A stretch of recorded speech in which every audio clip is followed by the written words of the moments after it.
Welcome, everyone, to Tell Me More Stories Told Us podcast. Great to be here. Today, we are diving headfirst into the absolutely fascinating story of coffee. Yeah.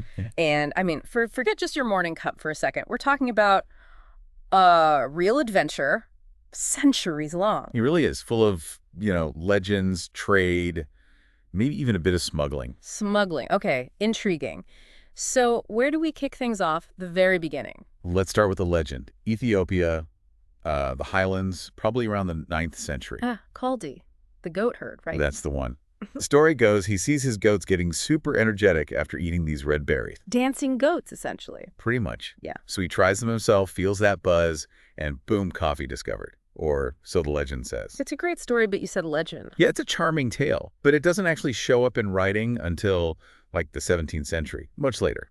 Okay. So it captures the mystique, but maybe not the historical fact. Exactly. For the earliest credible evidence, we need to look across the Red Sea. TM. To Yemen, yeah. Around the mid-15th century. That's where we find the first solid proof of coffee drinking. Okay, 15th century Yemen. What was happening there? Were they just enjoying a brew? Well, yes, but it was more than just social. It had a really important role within Sufi religious circles. Sufi circles. How so? They used coffee to help them stay awake and focused during long religious ceremonies, prayers that went late into the night. Wow. So it was almost like a spiritual aid. Kind of, yeah. A Hmm. tool to enhance their religious practice. Imagine that. That's a very different picture from just grabbing a latte. How did the beans even get from Ethiopia to Yemen, across the sea? It was likely through trade networks. Somali traders probably played a key role sourcing the beans from Ethiopia and bringing them across. So already becoming a valuable commodity, even then. Definitely. People recognized there was something special about these beans early on. And from those sort of quiet beginnings in Yemeni shrines, it started to spread. It did. By the 16th century, coffee houses were popping up across the Middle East, North Africa too, Cairo, Constantinople. Becoming more of a social thing then. Absolutely. A place to gather, talk, do business. And the drink itself, the name coffee, that has its own journey. Right. Where does the word come from? It feels like it might be obvious, but maybe not. It's traveled quite a bit. Our English word coffee comes via the Dutch coffee, Okay. which came from Ottoman Turkish kava. Kave. And that comes from the Arabic kawa. Kwa. Okay, so what did kwa mean? Well, that's debated. Some scholars think it originally referred to a type of wine. Wine. I mean, Really? Mm. Because of the stimulant effect. Maybe the effect, or perhaps just the dark color. Another theory is it just meant the dark one. The dark one. I like that. Or it could even link back to the Kaffa region in Ethiopia, where the beans might have originated. The name itself tells a story. It really does. And terms like coffee pot and coffee break, those came much later, I assume. Oh, yeah, much later. Coffee pot is around 1705, and coffee break is a 20th century thing, 1952, actually. Wow, 1952 for the coffee break. Yeah. So we mentioned smuggling earlier. This feels like a good time to circle back. You said Yemen. Right. So Yemen and the wider Arab world, they had a monopoly on coffee cultivation for a long time. They were very protective of it. How did they manage that? They generally only exported roasted or boiled beans, so they couldn't be germinated. They didn't want anyone else growing their prize crop. Smart, but restrictive. So how did that break? This is where that amazing story comes in. A Sufi pilgrim named Baba Budan. Baba Budan. Okay, what did he do? Around the 17th century, the story goes, he was on pilgrimage to Mecca. On his way back, passing through Yemen, Yes. he managed to get his hands on 7 fertile coffee seeds. 7. 7 seeds, that's it. How did he get them out? That sounds incredibly risky. Legend says he strapped them to his chest right against his skin to hide them. Smuggled them out. Wow, that's dedication. Or maybe desperation to share it. Perhaps. Whatever the motive, he took those seeds back to India, to Mysore. And planted them. And they grew. Those 7 seeds are said to be the ancestors of a huge amount of coffee grown outside of Africa and Arabia. It broke the monopoly. That is genuinely fascinating. One person, 7 seeds, changing the global map of coffee. It's a pivotal moment, yeah.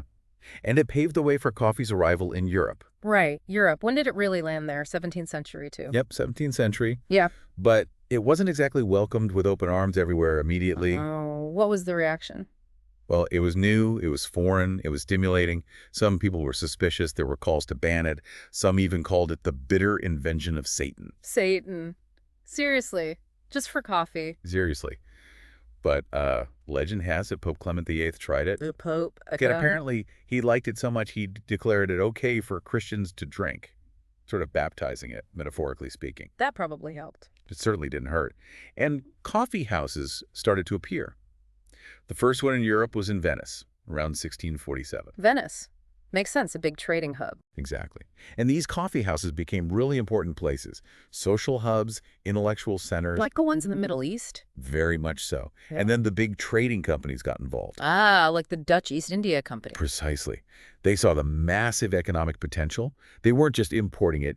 They started cultivating it on a huge scale in their colonies. Whereabouts? Primarily Java, which is now Indonesia, and also Ceylon, modern-day Sri Lanka. Okay, so they took it global in a big way. They did. The first exports from Java back to the Netherlands happened in 1711.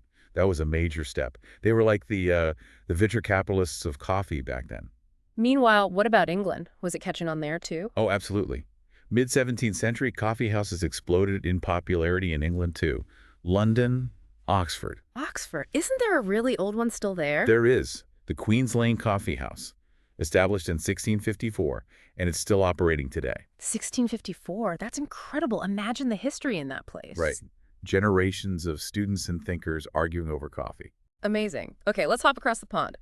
North America. How did coffee fare there initially? It was a bit of a slower burn in North America. Tea was more established, you know. Right, British influence. Exactly. But then came the Revolutionary War. Ah, the Boston Tea Party and all that. Precisely. Boycotting tea became a patriotic act for many Americans, and coffee was the obvious alternative. So, politics drove coffee consumption. It certainly gave it a massive boost. Demand shot up, and coffee really started to cement its place in American culture then. And then the Caribbean. That seems like a natural fit, climate-wise. It was. The 18th century saw coffee introduced there, and it's another fascinating story, actually. Go on. A Frenchman, Gabriel Declus. In the 1720s, he apparently undertook this perilous journey to bring a single coffee seedling to the French colony of Martinique. One seedling. Why so difficult? Stormy seas, water shortages on the ship. Legend says he even shared his own water ration with the plant to keep it alive. Wow.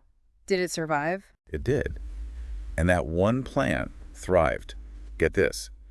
A huge proportion of the Arabica coffee grown around the world today is said to descend from that single seedling Clia brought to Martinique. That's mind-blowing, the impact of one little plant. It really is. Mm. And later, places like Saint-Domingue, which is now Haiti, became massive coffee producers. Aye. Yeah, by the late 18th century, it supplied maybe half the world's coffee, Huh. but it came at a terrible cost. How so? It was built on the backs of enslaved people, working under absolutely brutal conditions on the plantations.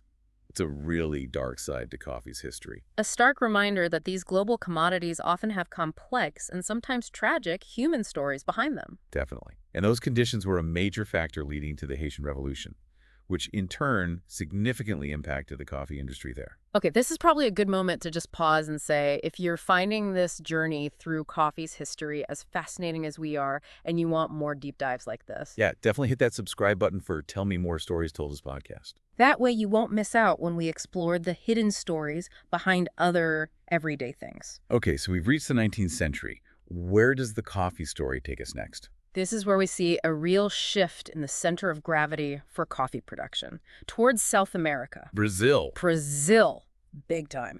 After it gained independence in 1822, Brazil went all in on coffee. What made Brazil so successful? The land. Huge amounts of land, yeah. They cleared vast areas, especially rainforest, unfortunately, to create massive plantations called fazendas. And the climate was right. Perfect climate, developing infrastructure, and eventually huge amounts of labor, though again, often under harsh conditions initially. So they just scaled up massively. On an unprecedented scale. Yeah. By the mid-19th century, Brazil was the world's top producer. And by the early 20th century, they were dominating global exports, something like 80% at one point. 80%, that's dominance. What effect did that have elsewhere, like Central America? Central American countries also got heavily into coffee in the 19th century. It became crucial to their economies, too. But maybe with different consequences. Often, yes. Large plantations sometimes displaced indigenous communities and led to social upheaval. Costa Rica was a bit different, though. How so? They have more of a tradition of smaller coffee farms, which maybe spread the economic benefits a bit more widely, though still with challenges. And all this production needed buyers. Where was all this coffee going? A lot of it was heading north. The United States became the world's biggest coffee consumer by the late 19th century. Just by sheer volume. Yeah, even if Europeans drank more per person, maybe, the size of the U.S. market made it the #1 destination for beans. Still is, largely. It's incredible. From that single plant in Ethiopia, or maybe 7 seeds smuggled by Baba Budan. To this massive global industry. Today, coffee is absolutely vital for, what, over 100 million people? Especially in developing nations. Right. Think about countries in Africa, Ethiopia, Uganda, Rwanda, Burundi, or Central America. It's the backbone of their economies in many cases. A true cash crop. Let's shift gears slightly. Talk about the plant itself. It's not just one type of coffee, is it? No, not at all. There are many species. But commercially, it really boils down to two main ones. Arabica and Robusta. Exactly. Coffee Arabica, that's generally seen as the higher quality one, more flavor, more aroma. It's what most specialty coffee is. And a Robusta. Coffee canaphora, right. Right. Robusta is, well, more robust. It's a hardier, easier to grow, has more caffeine. But the taste? It's stronger, often more bitter. You find it a lot in espresso blends, gives it that kick and crema, and also in instant coffee. And these plants, they only grow in certain parts of the world. Yep. In what's then the bean belt. The bean belt. Yeah, the region roughly between the Tropic of Cancer and the Tropic of Capricorn. Needs specific conditions, altitude, rainfall, temperature. And who are the biggest players now? Still Brazil? Brazil's still #1 by a long shot. Then you've got Vietnam, mostly Robusta there, Colombia, Indonesia, Ethiopia. It's a global affair. And how it's grown. That varies too, right? I've heard about shade-grown coffee. Yes. Traditionally, Arabica grew under the canopy of other trees. Shade-grown coffee tries to replicate that. Why is that good? It's much better for biodiversity, provides habitat for birds and insects. The coffee often matures slower, which can develop more complex flavors Compared to sun cultivation. Planting coffee in direct sun, often clearing forests to do it, gives much higher yields per acre. But it's less environmentally friendly. Generally, yes. Needs more fertilizers, pesticides, and has less biodiversity. It's a trade-off producers make. And then there are some really unusual processing methods involving animals. Ah, yes. Yeah, You're probably thinking of kopi luwak. that's the one. From Indonesia. Civet coffee. That's right. Asian palm civets eat the coffee cherries, the beans pass through their digestive tract, and then they're collected. Collected. Yeah. Right, and that makes it better. The idea is that enzymes in the civet's gut alter the bean's protein structure, supposedly making it smoother, less bitter. It's famously expensive. I bet. Are there others like that? There's also black ivory coffee from Thailand. Same idea, but using elephants. Elephants. Okay, that's definitely unconventional pre-processing. And results in some of the priciest coffee on the planet. Whether the taste justifies the price, that's up for debate. Let's talk about what happens after the beans are harvested and processed in, let's say, the more usual ways. Roasting. Roasting is absolutely crucial. This is where the magic happens, developing the flavor and aroma. Green coffee beans don't taste like much. How does it work? Heat. Heat transforms the beans physically and chemically. Sugars caramelize, acids break down, oils emerge. Hundreds of aromatic compounds are created. And the different roast levels, light, medium, dark. They represent different points in that process. Light roasts retain more of the bean's original character, often brighter, more acidic. Dark roasts bring out more caramelized, smoky, bitter notes with less acidity. So it's a key stage for flavor control. Totally. After roasting, beans are often graded, sometimes by size. But quality grading involves professional tasters in a process called cupping. Cupping, like wine tasting, but for coffee. Pretty much, yeah. Assessing aroma, body, acidity, flavor, finish. What about decaf? How do they get the caffeine out? That's done before roasting, on the green beans. There are several methods using water processing, chemical solvents, or CO2. They all aim to remove caffeine while leaving flavor compounds intact. And keeping it fresh once it's roasted. Roasted coffee's enemy is oxygen, moisture, heat, and light. So airtight containers are key, storing away from those elements. Is that why coffee often comes in vacuum-sealed bags or cans? Exactly. Huh. That technology, introduced in the early 20th century, was a big leap for keeping coffee fresh longer. Okay, so we have our roasted beans. How do we actually turn them into a drink? There's so many ways. So many. The oldest method is probably just boiling the grounds with water. like Turkish coffee. Right. Very strong, often sweet. Then you have methods like drip brewing, your standard coffee maker percolation like a mocha pot, and pressurized methods. Espresso machines. Espresso, yeah. Forcing hot water through finely ground coffee under high pressure makes a very concentrated shot. And the base for lattes, All cappuccinos. those espresso-based drinks. And Mm. don't forget French press, pour over. And cold brew is popular now, too. Cold brew. How's that different? You steep coarse grounds in cold water for a long time, like 12, 24 hours. It results in a brew that's much lower in acidity, smoother. Interesting. And then how we drink it. Black, white, iced. Endless variations. Mm. Milk, cream, sugar, syrups. Even adding alcohol for coffee cocktails. And of course, instant coffee for convenience. Right, just add hot water. Sure. So looking back, coffee hasn't just been a drink, has it? It's shaped society. Absolutely. We touched on coffee houses earlier. Yeah. They originated in the Middle East and became vital social spaces globally. Places for news, debate, business. Even political intrigue sometimes. Penny universities, they called them in England, because a penny bought you a coffee and access to conversation. And the coffee break. You said 1952. Yeah, it became a formally recognized thing in the U.S. workplace around the mid-20th century, often negotiated into union contracts. Really? Unions fought for coffee breaks. They did, and advertisers promoted it as a way to boost worker morale and productivity. It became institutionalized. But it wasn't always universally loved, right? Right? Aside from the Satan's brew thing. No, coffee has faced bans and condemnation at various times and places. For religious reasons, political reasons. Some rulers saw coffee houses as potential hotbeds of dissent. Because people gathered and talked freely. Exactly. Frederick the Great in Prussia tried to restrict it because he preferred beer and worried about money leaving the country for coffee imports. Ah, okay. And it's seeped into culture, too. Art, music. Oh, yeah.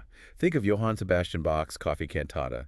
It's basically a short comic opera about a young woman who loves coffee and her father trying to stop her drinking it. Bach wrote about coffee addiction. That's amazing. And even terms like a cup of joe. Where did that come from? Good question. I have no idea. The origin's murky, but one popular theory links it to U.S. Navy Admiral Josephus Joe Daniels, who supposedly banned alcohol on ships around WWI, making coffee the strongest drink available. So sailors called it a cup of joe. Might be folklore, though. A cup of joe. I'll never think of it the same way. It just shows how deeply embedded coffee is in our language and culture. So, when you pull it all together, what's the big takeaway from this incredible journey? I think it shows that coffee is just so much more than a beverage, isn't it? It's like a thread running through centuries of human history. Connecting exploration, trade, revolution, social change. Innovation, culture, daily ritual. From that maybe mythical goatherd Caldi to the global commodity it is today, impacting millions of lives. It's a complex story. It really is. Rich, sometimes dark, but always fascinating. And think about this. The next time you're sipping your coffee, just pause for a second. Consider that long, winding road those beans traveled. From a specific farm, maybe in Ethiopia or Colombia or Vietnam. Through processing, roasting, brewing, all the hands involved, all the history embedded in that single cup. It connects you to this vast global network. And the story isn't over, is it? Not at all. That's what's really interesting now. We're constantly seeing new things, new farming techniques like focusing on sustainability, different processing methods emerging, changing consumer tastes, demanding different flavor profiles, ethical sourcing becoming more important. So the next chapter of coffee's history is being written right now. What do you think the future holds for this brew? What's the next big evolution? That's the exciting question, isn't it? Will climate change dramatically alter where it can be grown? Will lab-grown coffee become a thing? How will consumer demands continue to shape the industry? It keeps evolving. Plenty for us to keep watching. And brewing. Well, that's all the time we have for this deep dive into coffee. It's been great exploring it. We hope you enjoyed unpacking this incredible story with us. Until our next journey together on Tell Me More Stories Told Us podcast. Keep curious. And keep those minds brewing.